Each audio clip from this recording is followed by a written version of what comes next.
Nitokea mtaa wa Igodima.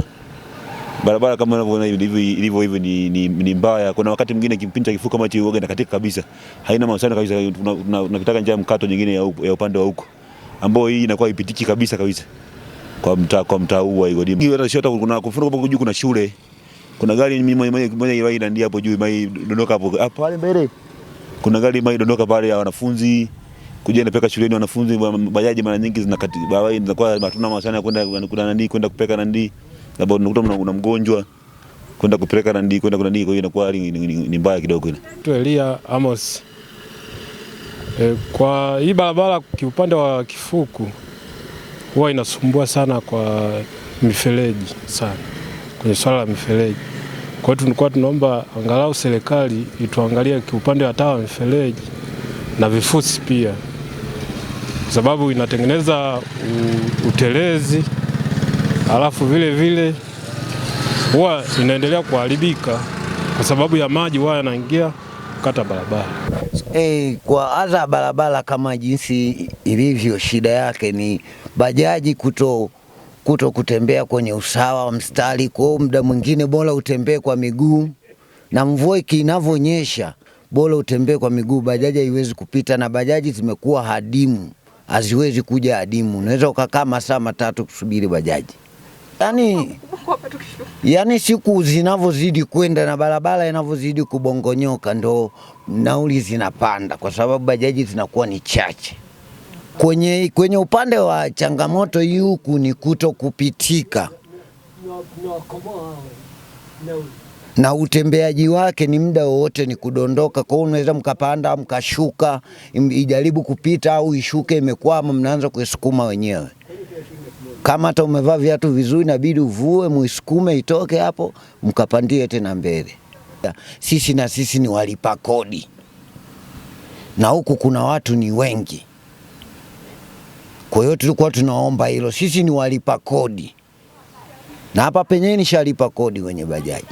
Kwa tukumbuke barabara watuwekea hata changalawe na mitalo, kwa sababu hii barabara inafikia hatua tunaanza sisi wenyewe kusema maendeleo, tunaanza kuchimba mitalo wenyewe, siju kufikia. Tunafikia, utafikia nini? Utaweza kufikia sisi?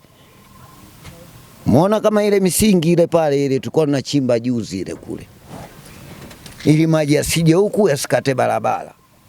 Kwa hiyo tulikuwa tunaomba, sisi ni walipa kodi, tulikuwa tunaliomba ili swala wajaribu kulifanyia kazi, watu waangalie.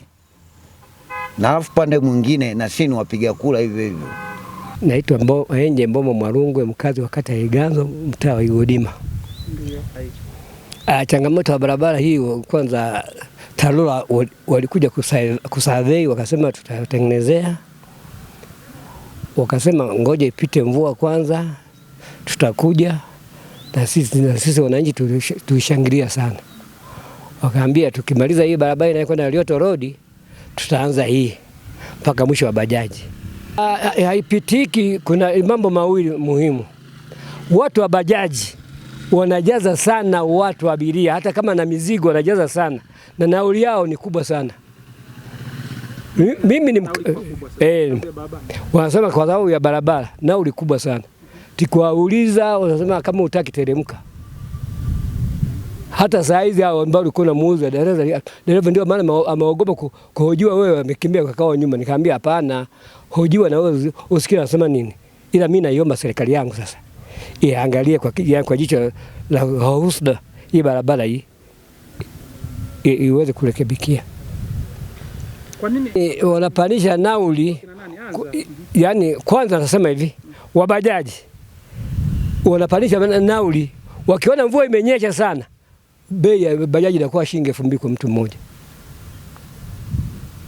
Unaona? Yani pili wanasema barabara yenu huko kwenu Igodima ni mbaya. Sasa sisi wengine tutawauliza kama ni mbaya, kwa nini mtupandishie bei yani nauli kubwa?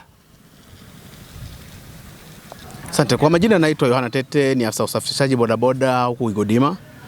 Changamoto tunayoipata kwetu huku Igodima ni barabara.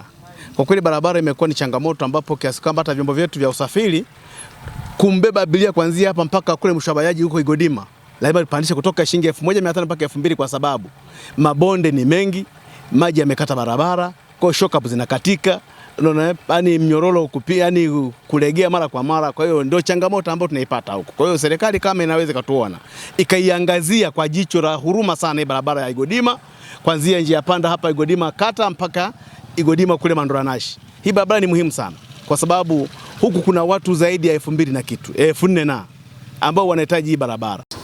Kwa majina naitwa Enoki Kennedy Mwaluanda. Kuhusu nauli ni 800. Tulitangaza kabisa, ila tunapandishaga buku kwenda Igodima kwa sababu ya barabara. Si kama mnavyoiona.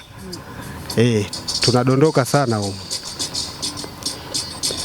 Kiufupi viongozi waiangalie tu barabara. Maana siku zote kila miaka barabara hii ndio iko hivi. Mngekuja kipindi cha mvua, wakati mvua imetoka kunyesha, ndio mngeiona vizuri hii barabara jinsi ambavyo inakuwa. Bajaji zinadondoka, magari yanadondoka, ni kweli? Ni kweli yanadondoka mara kibao. Ndio maana nimesema mngekuja wakati mvua imenyesha, maana barabara huwa halionekani, ili ni maji tu. Changamoto iko pale chini, kuna hapo hivi kwenye bomba pale. Pale kudondoka swala la kawaida. Kwa majina mimi naitwa Boniface Kasambo, meneja wa TARURA wilaya ya Mbeya. Barabara ya Igodima Mwandula Nasha.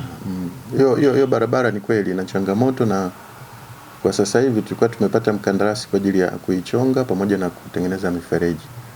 Sasa changamoto tuliyokutana nayo sasa hivi, kipindi cha hali ya mvua, tuweze tukaendelea na kazi ya kuchonga barabara.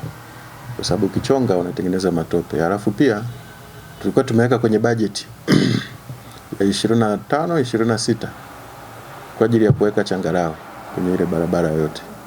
Tunatambua ni barabara ambayo inatumika na bajaji, kwa maana ya usafiri wa bajaji pamoja na magari mengine yanatumia ile barabara. Ni barabara muhimu. Ina kama kilomita 1.6 hivi, kwa sababu inazunguka inakuja inaikuta hii barabara nyingine ya Igodima ambayo tunaweka rami ambayo mkandarasi anaendelea nayo. Kwa hiyo kwa sasa hivi tunashindwa kuendelea kutokana na hali ya hewa ya mvua. Ila hali ya hewa ya mvua itakavyokuwa, kwa maana mvua itakavyokuwa imesimama kidogo, basi tutahakikisha tunaichonga, kufukia mashimo pamoja na kukata mifereji ili iweze kuendelea kutumika.